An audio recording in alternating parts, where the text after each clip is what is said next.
The moment George sneered those venomous words, "Then never come back, sign the divorce papers and leave," I knew my life was about to change forever. I stood in the opulent living room of the house we shared, a place that never truly felt like home. The walls, once symbols of security, now seemed to close in on me, suffocating me with memories of a marriage that had been nothing but a charade. Reflecting on the years spent with George, I realized how he had skillfully donned a mask of perfection in public, while in private, he was a tyrant. The duality of his character was so profound that it left me questioning my own sanity.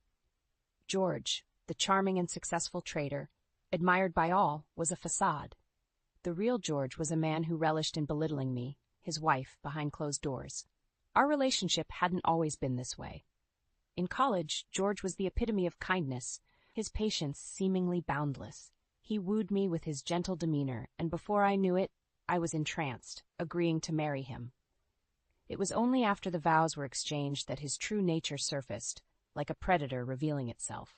I became his prey, trapped in a web of emotional abuse and manipulation.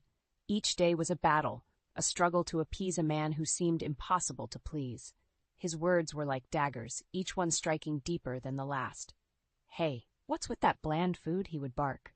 My apologies and attempts at explanation were met with scorn. "No excuses," he'd snap back. My spirit withered under his constant criticism. I longed to reach out, to share my pain with friends, but George, ever the controller, severed those ties too. He convinced them I was the problem, turning my cries for help into whispers lost in the wind. I once dared to ask George to let me visit my mother's grave. His response was a cold, heartless refusal, stripping away the last shred of humanity I thought he possessed. "Why would you show your face to someone who's already gone?" he scoffed, his eyes not leaving the financial newspaper he was reading.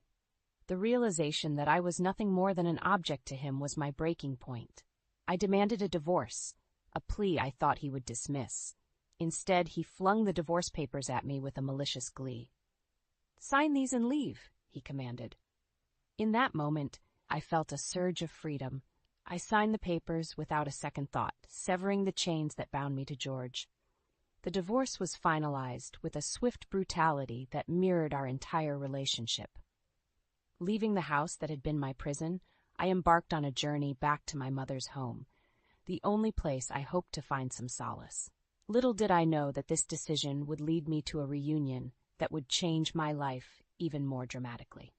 The dilapidated state of my mother's house was a stark contrast to the life of luxury I had just left.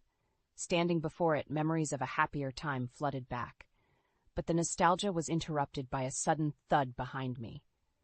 Turning around, I saw an elderly man in a gray suit, a face from the past, yet unfamiliar. "Are you alive?" he exclaimed, rushing towards me with an urgency that left me baffled. Before I could react, he embraced me, his tears soaking my shoulder. "I heard the news of your death. I couldn't sit still. I finally found you," he sobbed, his voice laden with a lifetime of regret and longing.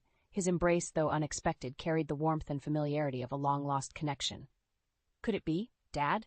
I whispered, a mixture of hope and disbelief in my voice. He pulled back, his tear-streaked face searching mine for recognition. "Elizabeth? Are you Elizabeth?" he asked, his voice trembling. In that embrace, I felt the echoes of my childhood, the faint memories of a father's love that had been absent for so long.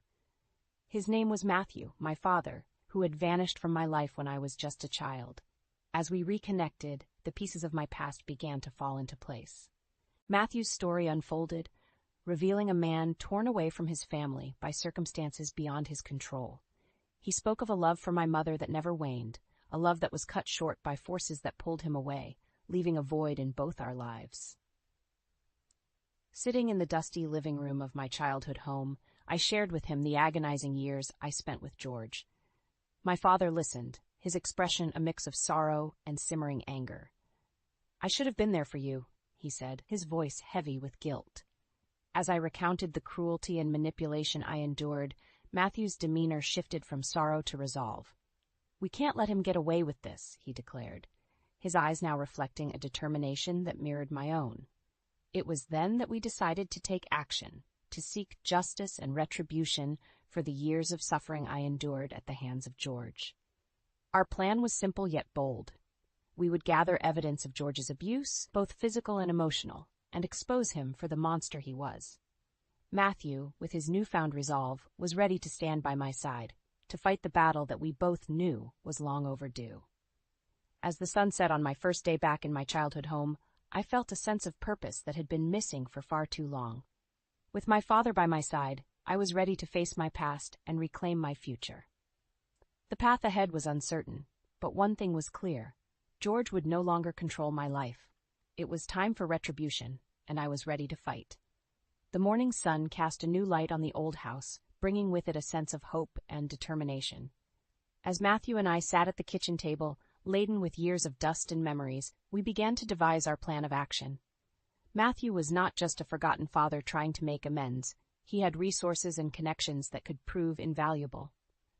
"Elizabeth, we need evidence. Solid, indisputable evidence of George's abuse," Matthew said, his voice firm, yet tinged with a father's concern. I nodded, feeling a surge of empowerment. For years, I had documented George's abuse in secret, a diary of my pain hidden in the depths of my personal belongings. Now it was time to bring it into the light. As I shared my diary entries with Matthew, his face darkened with each word. The extent of my suffering, laid bare in those pages, fueled a fire within him. "We'll need more than this," he stated resolutely. "Do you have anything else? Any recordings or messages?" "Yes," I replied, a sense of relief washing over me. I had recorded some of George's tirades, his venomous words captured in the secrecy of my pocket. It was a risky move, but one driven by a desperate need for validation, for proof that I was not the one at fault. Matthew listened to the recordings, his expression a mix of pain and anger. "This is good, Elizabeth. This is what we need to bring him down," he said, his voice steady but his eyes betraying a storm of emotions. Our conversation turned to George's professional life, a facade of success and respectability. "He's involved in some shady dealings at his company," I revealed. "I've overheard conversations, seen documents. He's embezzling funds." Matthew's eyes narrowed. "We can use this. It's time George faces the consequences of his actions, both personal and professional." The resolve in his voice was unwavering, a stark contrast to the man who had once left us behind. The next step in our plan required reaching out to an unexpected ally, my ex-father-in-law, Mr. Patterson. I hesitated, the thought of involving George's parents in our plan weighing heavily on me. They had always been kind, and I feared dragging them into this sordid affair. "Elizabeth, we need all the help we can get," Matthew urged. "If they know the truth, they might support us." Gathering my courage, I called Mr. Patterson, inviting him over under the guise of catching up. When he arrived, the surprise on his face was evident. "Elizabeth, it's been so long. You look different," he said, a hint of concern in his voice. "Mr. Patterson, there's something you need to know about George," I began, my voice steady despite the turmoil inside. I recounted the years of abuse, the emotional scars that still lingered. Mr. Patterson listened, his expression shifting from shock to anger. "I had no idea. How could George do this?" he exclaimed, his voice shaking with emotion. "And the embezzlement. This is unacceptable. We need to act." With Mr. Patterson on our side, our plan gained momentum. We pooled our resources, gathering more evidence against George. The pieces of the puzzle were coming together, painting a picture of a man who had deceived everyone around him. As we sat together, plotting our next move, I felt a sense of camaraderie, a bond formed through shared adversity. Together we were stronger, united in our quest for justice. The stage was set for a confrontation that would bring George's reign of terror to an end. The time for retribution was at hand, and we were ready to strike. The day of reckoning arrived. We had arranged to meet George at a neutral location, a quiet cafe where there would be witnesses to prevent any outburst from him. Mr. Patterson, Matthew, and I sat at a corner table, awaiting George's arrival with a mix of anticipation and anxiety. George walked in, his arrogance filling the room. Spotting us, he approached with a sneer. "What is this? An intervention?" he mocked, his voice dripping with disdain. "Sit down, George. We need to talk," Mr. Patterson said, his voice stern, devoid of the warmth he once showed his son. George's eyes narrowed suspiciously. "Talk about what? Elizabeth, if this is about more money, you can forget it." "It's not about money, George," I said, my voice calm but firm. "It's about your actions, the abuse and the theft." George laughed, a cold, harsh sound. Abuse, Elizabeth, you always were dramatic, and theft, you're delusional. I held his gaze, my resolve unwavering. No, George, I'm not delusional. We have proof. I slid the folder containing the diary entries and recordings across the table. His face paled as he glanced through the documents, his facade beginning to crack. This is nonsense, he spat, but his voice lacked conviction. Matthew leaned forward, his eyes hard. We also know about the embezzlement, George. You've been stealing from your company. George's composure shattered. You can't prove anything? He hissed. Mr. Patterson interjected. We can and we will. I can't believe I raised a son who could do such things. The confrontation escalated, with George alternating between denial and bluster. But the evidence was irrefutable. His mask of respectability had slipped, revealing the monster beneath. As we left the cafe, George's parting words were a venomous threat. You'll regret this, he snarled. But we walked away, united and stronger for having faced him. The path to justice was clear, and George's reign of terror was coming to an end. The aftermath of the confrontation was a whirlwind of activity. With the evidence in hand, we approached George's company with the allegations of embezzlement. The company acted swiftly, launching an internal investigation that corroborated our claims. George was fired, his career in ruins. Simultaneously, I pursued legal action for alimony and damages for the years of abuse. The court proceedings were grueling, but I stood my ground, bolstered by the support of Matthew and Mr. Patterson.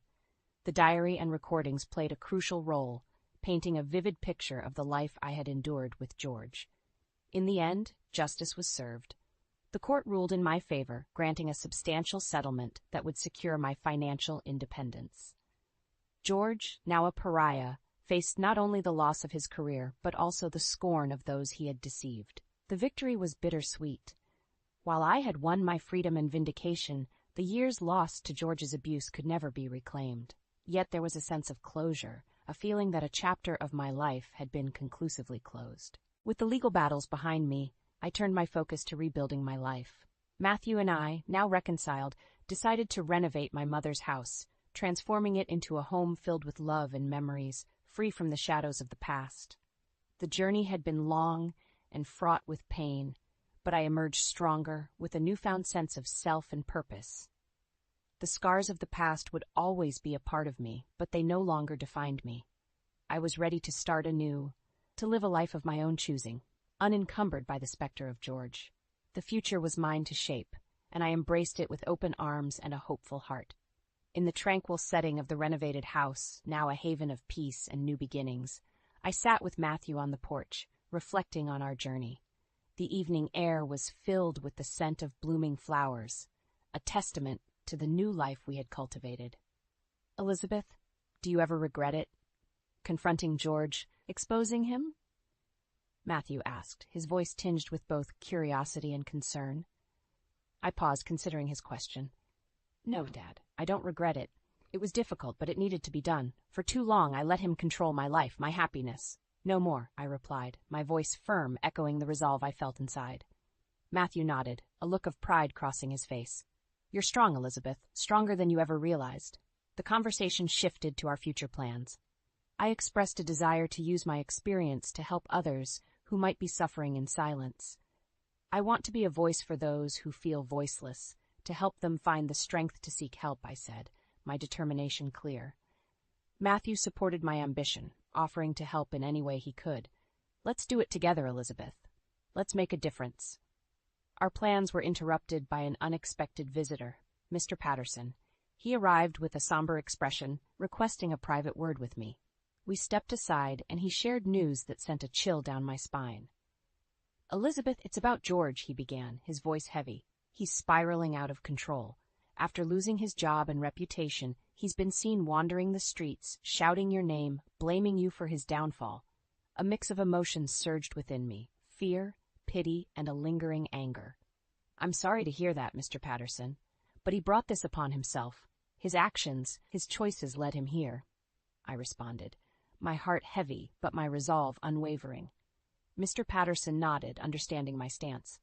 I know, Elizabeth. I just thought you should be aware. We're handling it, trying to get him the help he needs.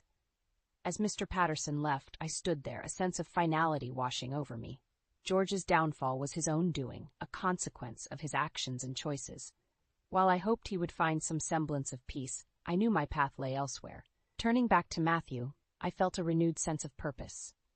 Our experiences had brought us closer, and together we were embarking on a new chapter, one filled with hope and the promise of making a difference. In the quiet of the evening, as the sun set on the horizon, I realized that this journey had not only been about revenge or justice. It had been a journey of self-discovery, of finding my voice and reclaiming my life. The future was uncertain, but it was mine to shape, and I stepped into it with a heart full of hope and a spirit unbroken.